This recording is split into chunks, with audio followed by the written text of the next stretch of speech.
ఈరోజు పార్టీ ఆదేశాల మేరకు రైతు విభాగ అధ్యక్షులు జున్నూరు బాబీ గారు మరి పార్టీ నాయకులందరితో కలిసి ఈ రోజున కలెక్టర్ గారికి ఏదైతే మరి రాష్ట్రంలో ఇప్పుడు పరిస్థితులు ఏంటంటే డీజిల్ కొరత, విపరీతమైన డీజిల్ కొరత ఉంది అని అంటున్నారు. కానీ పైన అక్కడ కూడా అన్ని రాష్ట్రాలను కూడా డీజిల్ పుష్కలంగా ఉంది.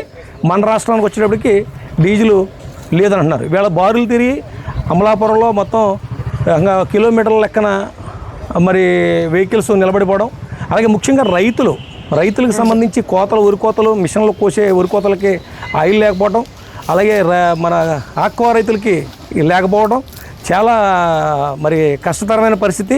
వాళ్ళు పైగా బ్లాక్లో ఇవాళ ఆయిల్ ఇక్కడ మార్కెట్లో దొరుకుతూ ఉంది. 25 రూపాయలు కావాల్సినంత దొరుకుతుంది. ఇవాళ 25 రూపాయలు 20 రూపాయలు అదనంగా వెచ్చించి లీటర్కి 50 రూపాయలు కూడా అదనంగా వెచ్చించి ఇవాళ అమ్మడం చాలా బాధాకరం.